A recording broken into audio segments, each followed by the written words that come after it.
Chapter 6 Close Encounter of the Turd Kind. 4th of July, right? Everybody goes nuts. The dads are getting drunk and having their cookouts. The moms are trying to keep all the little brats from blowing their precious little pinkies off with cherry bombs. And the kids are running wild through backyards. It's like no rules apply. And that makes everyone real edgy, if you know what I mean. Like, let's have a blast and who cares what happens. Don't get me wrong, I love the 4th. It's just that people tend to get all choked up about firecracker holidays, and they don't see what's really going on. Which, like I say, is the dad swilling beer and acting numb. That's the basic formula. Not that Grim ever swills anything stronger than root beer. No way. The poison never crossed his lips, he likes to say, even though I've seen a picture of him in the army, and that sure looks like a bottle of beer in his hand.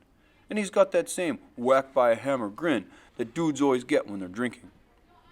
Anyhow, this is the first year I get to go to the fireworks without Grim and Graham, which I've never understood, because it's right down by the mill pond, where I've always been allowed to go for years. So why should it make a difference, just because about 1 million people show up to watch the rockets' red glare over that smelly pond? The deal this year is I get to go with Freak, which Graham thinks is a good idea, because she's afraid he'll get crushed or something. She actually thinks people are going to step on him, which just goes to show you how brainless she can be sometimes, and scared of everything. I mean, nobody steps on little kids down there, so why would they step on Freak? Turns out the thing to worry about is not kid stompers, but beer swillers, like I mentioned before, because Freak and I are still a couple of blocks from the pond, just kind of easing our way along when these punks start mouthing off. Hey you, Mutt and Jeff, Frankenstein and Igor, don't look around, I'm talking to you, boneheads. What is this, a freak show? I know that voice, Tony D. They call him Blade. He's at least 17. He's already been to juvie court 3-4 times. I heard he cut a guy with a razor. He almost died. And everybody says the best way to handle Tony D and his gang is you avoid them. Cross the street, hide, whatever it takes. Yeah, you, he goes. And he's going with this hippity walk, strutting along. He's got these fancy, cool cowboy boots with metal toes. Yeah, Andre the Giant and the Dwarf. Hold a sec, I want a word with you. Only the way he talks, he goes, I want a word with you. Which is bad enough, having to listen to the creep, but I won't have to spell the dumb way he talks. Anyhow, big mistake. We stop and wait for Tony D, alias Bad News Blade. Got any dudes? He asks, pretending like he's friendly. He's a couple feet away, but you can smell the beer on his breath. It also smells like he ate something dead, for instance roadkill, but maybe that's my imagination. Pay attention, Tony D said. I asked, you got any? Freak.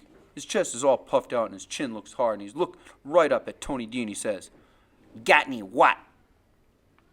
Tony D has his hands on his hips, and his punkster pals are trying to get closer, working through the crowd. He leans over Freak and says, boomers, you little freak, M80s, maybe a rack of cherry bombs. Is that what's making a little lump in your pocket, huh? Freak starts to hump himself away, trying to walk faster than he really can, which makes his leg brace bump against the ground. Come along, Maxwell, he says over his shoulders. Ignore the cretin. Blade goes, hey, what? And he moves right in front of Freak. Want to say that again, little freak man? Freak says, cretin. C-R-E-T-I-N. Defined as one who suffers from mental deficiency. Hearing how little tiny Freak is dissing the fearsome Tony D, alias Blade, I can't help it. I laugh out loud. Tony D is looking up at me and he's showing his white teeth. I swear they've been sharp and look like vampire teeth, and I go, uh-oh, and start to get real cold inside, real icy, because I can see that Blade is trying to make up his mind. Is he going to fight me, or is he just going to kill me quick? Just then, I hear a whoop of a siren, and like a miracle, this cop car comes out of nowhere, heading for the mill pond, and Blade takes one look, and he and his punksters are out of there, burning rubber on their Reeboks. Freak goes, phew, that was a close encounter of the turd kind. And it takes me a second to get the joke, but then I'm laughing. Maze, you can be so cool about it, like it was no big deal that Tony D was after us. You can't take him, right?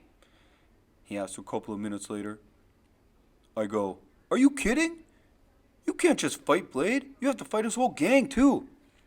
You mean you couldn't take him, and I was giving him lip? That's about the size of it. Freak goes, oh my God! And he's shrieking and laughing and whooping it up so loud that everybody's looking at us like we're total goons, which isn't far from the truth. Freak hasn't got his crutch tonight, just the leg brace, and he's laughing so hard he falls down. Not that he has that far to go. Anyhow, I pick him up, and I'm amazed at how light he is. Like it's nothing for me to lift him. Maybe that's where I get the idea. Because later, when we're down by the pond, and the first of the rockets is streaking up, up, up, Freak is making a fuss because he can't see. There's so many people crowded around, all I can see are feet and knees. And people are lifting up their little kids to see the fireworks explode like hot pink flowers in the sky. And so I just sort of reached down, and without thinking, and picked Freak up and set him on my shoulders. He's kind of trembly up there until he grabs hold of my hair to steady himself. And then the first really big rocket whams off, a humongous thud. I can feel it in my stomach, and Freak is shouting, "All right!"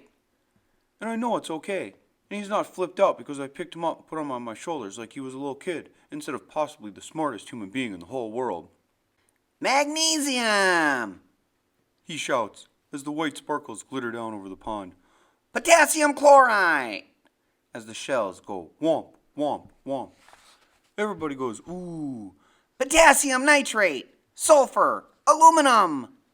And then, after a burst of hot red fire in the sky, Freak tugs my hair and screams, "Copper! That's copper powder combusting with oxygen." And when the fire blossoms were flashing blue, he goes, "Good old strontium nitrate." And I'm thinking, whoa, is there anything this little dude doesn't know? At the end, like always, they have a thing where they call the grand finale. When they just go nuts and lights off everything at once, and it sounds like World War III, whizzing and banging and popping. And there's so much hot stuff falling from the sky, you can hear it sizzle in the pond.